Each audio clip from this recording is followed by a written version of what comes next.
भंडारा जिले के लाखनी शहर में नागरिक सिंधी लाइन बाजार में जंगली मशरूम खरीदने के लिए उमड़ पड़े हैं और बड़ी मात्रा में जंगली मशरूम शहर में बिक्री के लिए आ रहे हैं। ऐसा देखा जा रहा है कि जिले और जिले के बाहर भी इन जंगली मशरूमों की भारी मांग है। सरकारी वकील उज्जवल निकम को भी यहाँ की मशरूम भेजी जाती है। मटन की कीमत 600 से 700 रुपए प्रति किलो है, जबकि मशरूम की कीमत 300 रुपए प्रति पाव और 1 किलो मशरूम की कीमत 1000 से 1200 रुपए है। मटन से भी ज्यादा महंगे जंगली मशरूम की आम जनता के बीच काफी मांग है। विक्रेताओं ने बताया कि जुलाई और अगस्त माह में मशरूम की भारी मांग रहती है।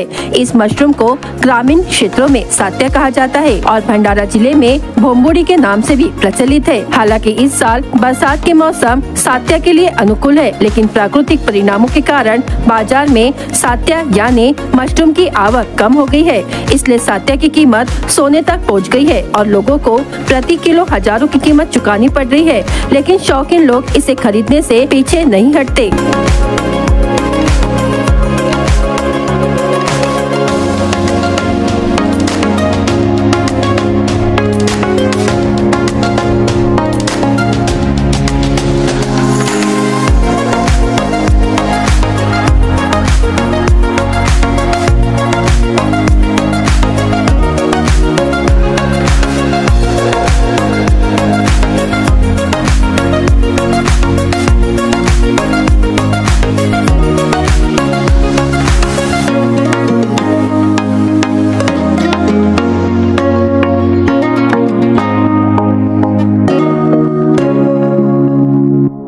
लाखनी जे आता मशरूम आलेले आहेत सध्याचा काय भाव आहे याचा? यांच्या 1000 रुपये किलो नाही, कमी येऊन राहिले, त्याच्यामुळे नाही का हा भाव तोच राहील। आणि आपलं हे नॅचरल आहे आणि हे मटनच्या वरतून नाही का बोलू नाही का उज्जवल निगमले भी माल जाते। सरकारी वकील उज्जवल निकम, हाँ उज्जवल निकम आज 1000 रुपयाचे भावाने घेतले। काल थोडं महाग होते, आज थोडा कमी आहे रेट।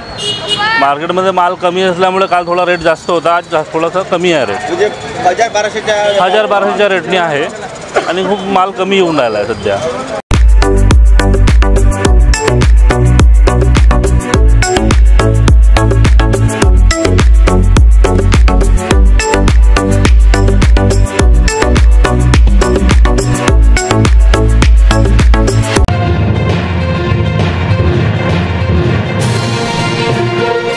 हाल ही में हुए राज्य के बजट अधिवेशन में सरकार ने लाडली बहन, लाडला भाई आदि विभिन्न जन उपयोगी योजनाओं की घोषणा की है, किंतु अतिवृष्टि से फसलों के क्षति के मामले में मुआवजे को लेकर सरकार की ओर से किसी भी प्रकार की घोषणा नहीं की गई है। इससे नाराज एक युवा किसान ने हाथ में पोस्टर लेकर अतिवृष्टि से पीड़ित किसानों को बेगाना न करने की अपील राज्य के मुख्यमंत्री से की है। उक्त अपील लाखांदूर तहसील के किरमटी निवासी जयपाल भांडरकर ने की है। पिछले 20 से 22 जुलाई के दौरान तहसील के विभिन्न क्षेत्र में बड़ी मात्रा में अतिवृष्टि हुई। इस अतिवृष्टि से खासकर चौरास क्षेत्र के कुछ गांव के हजारों हेक्टेयर क्षेत्र की धान फसल पानी में डूब गई। लगातार 5 से 6 दिनों तक उक्त फसलें पानी में डूबी रहने से हजारों हेक्टेयर के धान सहित अन्य खरीफ फसलें सड़कर नष्ट हो गयी। बताया जा रहा है कि तहसील के चौरास क्षेत्र के कुछ किसानों की धान की नर्सरी पानी में डूबी रहने से सड़ गई। इस कारण उक्त क्षेत्र के सैकड़ों एकड़ में धान फसल की बुआई अधर में अटकी हुई है। इस मामले में सरकारी निर्देशों के अनुसार तहसील प्रशासन ने क्षतिग्रस्त फसलों के ई पंचनामे करने के निर्देश दिए, किंतु उक्त निर्देशों के अनुसार अभी तक प्रत्यक्ष रूप से क्षतिग्रस्त फसलों के ई पंचनामे की कार्रवाई शुरू नहीं हुई है।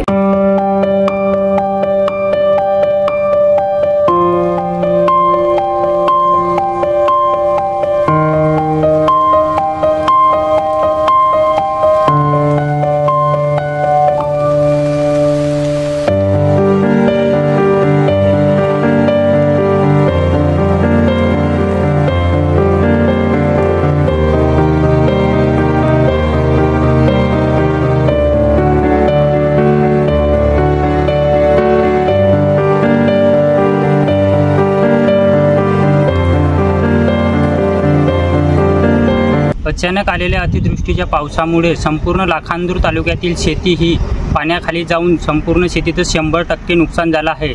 लाखांदूर तालुक्यातील सर्व शेतकऱ्यांनी भात शेतीवर पीक कर्ज काढून शेतात भाताची लागवड केली होती आणि अचानक आलेल्या अतिवृष्टीच्या पावसामुळे संपूर्ण 100% ही पीक हा पाण्याखाली गेला आणि खराब झाला।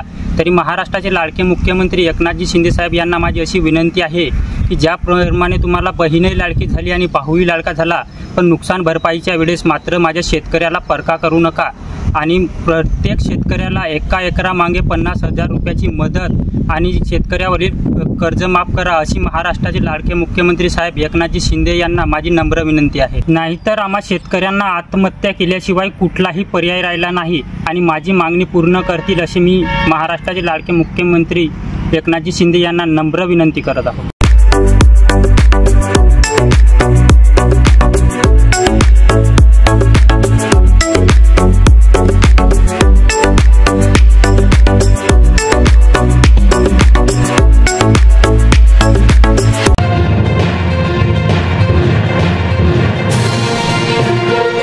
बाग इटियाडो सिंचाई विभाग गोंदिया से प्राप्त जानकारी के अनुसार 2 अगस्त को शाम 4 बजे तक जिले के प्रमुख जलाशयों में जलस्तर नियंत्रित हो जाने से देवरी तहसील के पुजारी टोला बांध को छोड़कर अन्य सभी जलाशयों के गेट बंद कर दिए गए हैं। पुजारी टोला बांध के 2 गेट 0.6 मीटर एवं 11 गेट 0.3 मीटर तक खुले रखे गए हैं। इनमें कुल मिलाकर 10,730 क्यूमेक्स पानी बाग नदी के तट में छोड़ा जा रहा है। फिलहाल जिले के सभी जलाशयों का जल भंडारण 70% से ऊपर बना है। 2 अगस्त को दोपहर 3 बजे तक अर्जुनी मोरगांव तहसील के इटियाडो जलाशय में 100%, देवरी तहसील के सिरपुर बांध में 77.57, सालेकसा तहसील के कालीसराट बांध में 74.12 एवं पुजारी टोला बांध में 75.77% जल भंडारण दर्ज किया गया है। मध्य प्रदेश के संजय सरोवर में 89.11% जल भंडारण दर्ज किया गया है।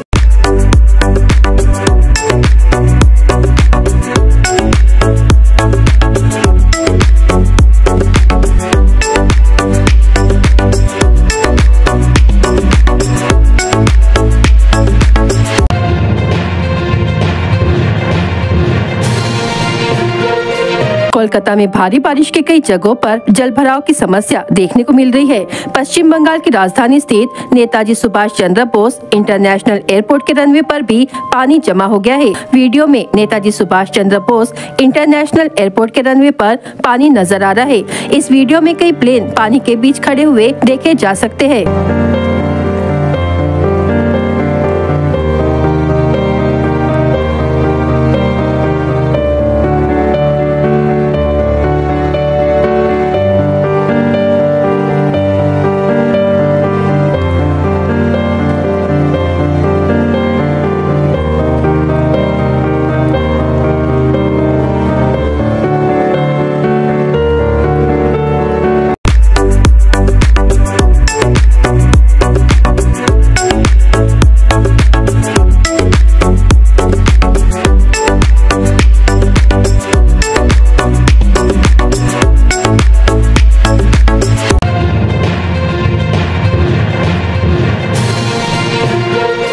आगामी विधानसभा चुनाव के मद्देनजर अजित पवार गुट के नेता सांसद प्रफुल्ल पटेल ने गोंदिया जिले में कार्यकर्ताओं के साथ बैठकें करना शुरू कर दिया है। राष्ट्रवादी कांग्रेस पार्टी की ओर से कल तिरोडा शहर में कार्यकर्ताओं की बैठक आयोजित की गई। हाल ही में हुए लोकसभा चुनाव में महागठबंधन के उम्मीदवार सुनील मेंढे की हार हुई, इसलिए आगामी विधानसभा चुनाव के मद्देनजर गोंदिया जिले के 4 विधानसभा क्षेत्रों में महायुति के उम्मीदवारों को निर्वाचित कराने के लिए गोंदिया में अजित पवार की राष्ट्रवादी कांग्रेस पार्टी प्रत्येक निर्वाचन क्षेत्र में अपनी ताकत बढ़ाने की योजना बना रही है। इसलिए कल कार्यकर्ताओं को काम पर लगाने के लिए बैठकें शुरू की गई है और सांसद प्रफुल्ल पटेल खुद कार्यकर्ताओं का उत्साह बढ़ाने के लिए बैठकें कर रहे हैं।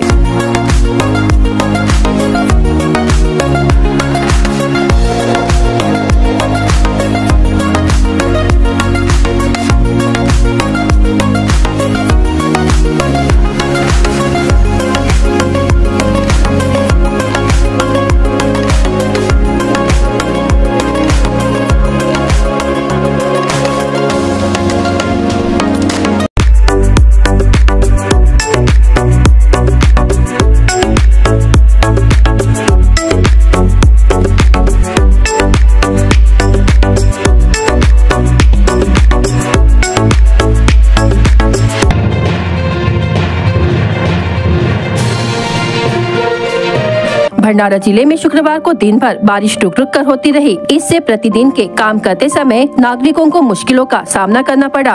मौसम विभाग ने अगले 4 दिन इसी तरह से बारिश होने की संभावना जताई है। बता दें कि जिले में 15 दिनों से लगातार बारिश हो रही है। जिले में एक पखवाड़े पहले सक्रिय हुए मानसून से कृषि कार्यों को राहत मिली थी, लेकिन अब यह बारिश मुश्किलें खड़ी कर रही है। बारिश से नुकसान होने लगा है, फसलों पर कीटों का साया बना हुआ है। साथ ही रुक रुक कर होने वाली बारिश से जनजीवन प्रभावित हो रहा है। इस बार अनुमान से कई गुना अधिक बारिश हुई है। आवश्यकता से अधिक पानी जमा होने से फसलों में अधिक नमी बनी हुई है।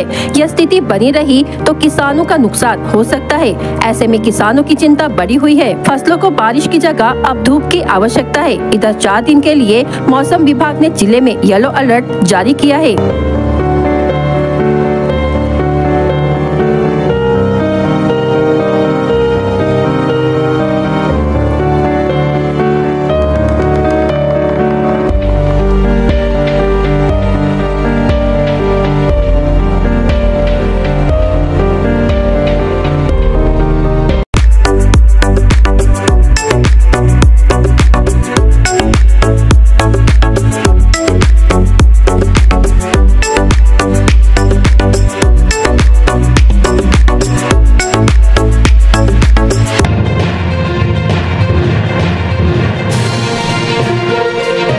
राष्ट्रवादी अजित पवार गुट के नेता और कैबिनेट मंत्री धर्मराव बाबा आत्राम ने हाल ही में शरद पवार की आलोचना की थी और कहा था कि हमने पार्टी विभाजन की राजनीति शरद पवार से सीखी है।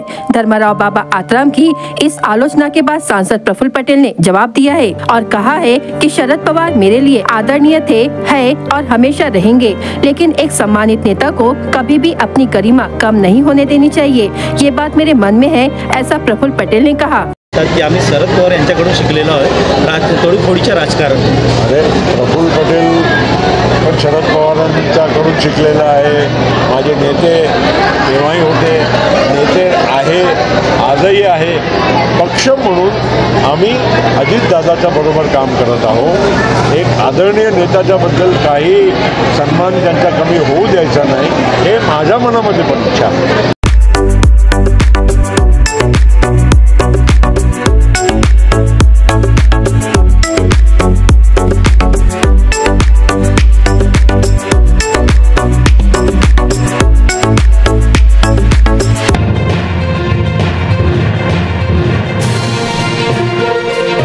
रक्षाबंधन पर बहनों की राखी भाइयों को सुरक्षित रूप से मिल सके, इसलिए इस वर्ष भी डाक विभाग ने रक्षाबंधन को देखते हुए लिफाफे उपलब्ध करवाए हैं। भंडारा के मुख्य डाकघर में अभी तक 2000 लिफाफे उपलब्ध हो चुके हैं। इसके बाद भी जल्द ही 500 लिफाफे उपलब्ध होने जा रहे हैं। रक्षाबंधन भाई बहन के प्यार का पवित्र त्योहार है। इस मौके पर बहन अपने भाई की कलाई पर राखी बांधती है। जो बहन भाई से दूर रहती है या उसके पास नहीं पहुंच पाती, वो अपने भाई को राखी जरूर भेजती है। इस साल रक्षाबंधन का त्योहार 19 अगस्त को आ रहा है। आमतौर पर सामान्य डाक से समय पर भाइयों को राखी नहीं मिल पाती है। अगर मिल भी जाती है तो बारिश के मौसम के दौरान राखी खराब हो जाती है। ऐसे में डाक विभाग की तरफ से रक्षाबंधन पर स्पेशल लिफाफे बिक्री शुरू की गई है। यह लिफाफे स्पेशल तरह से तैयार किए गए हैं। लिफाफे के अंदर बारिश का पानी नहीं जाता है। नतीजतन बारिश के इस मौसम में भी राखियां खराब नहीं होती। देश के सभी डाकघर और उप डाकघरों में यह लिफाफे उपलब्ध कराए गए हैं। भंडारा के हेड पोस्ट ऑफिस में हाल ही में 2000 लिफाफे उपलब्ध हुए हैं।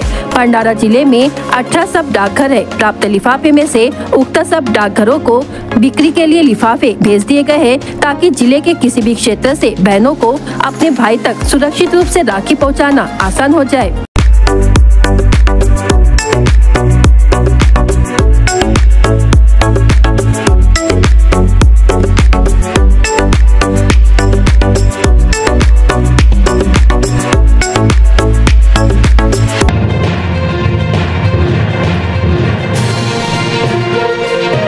अजितदादा हे नाव आणि वेश बदलून जात होते असे विरोधक म्हणतात। यावर खासदार प्रफुल्ल पटेल म्हणाले की विरोधक जे किरकोळ गोष्टांवर चर्चा करतात यावर मला कोणतेही भाष्य करायचे नाही। अजित पवार यांच्यासारखा मोठा नेतृत्व महाराष्ट्राला लाभलेला आहे आणि ते उपमुख्यमंत्री आहेत। त्यांच्यावर अशी खालच्या स्तराची टीका करणे योग्य नाही असे प्रफुल्ल पटेल म्हणाले। बदलून आहे, नाव बदलून जात होते. अजितदादा म्हणतात की सिद्ध झालं तुम्ही राजीनामा द्या. काय सांगता? मला असा किरकोळ फालतूच्या गोष्टी जे विरोधक चर्चा करतात त्याच्यावर काही भाष्य करायचं नाही आहे. अजित पवार एक मोठा नेतृत्व महाराष्ट्राला लाभलेलं आहे, राज्याचे उपमुख्यमंत्री आहेत आणि त्याच्यावर अशी खालच्या स्तराची काही चर्चा करून टीका करणं हे काही योग्य नाही. येणाऱ्या विधानसभा निवडणुकीकरिता महायुतीने आपली पक्षबांधणीला सुरुवात केलेली असता यंदा विधानसभेच्या निवडणुकीत महायुती आपल्या कार्यशील उमेदवार उतरविण्याच्या तयारीत असताना नेमकं कोण असतात याची चर्चा न झाल्याने खासदार प्रफुल्ल पटेल यांनी सांगितले त्यांच्या बरोबरच महायुती असल्याने येणाऱ्या विधानसभेत तिन्ही पक्ष सोबत लढणार असल्याचे खासदार प्रफुल्ल पटेल यांनी माध्यमांशी बोलताना सांगितले.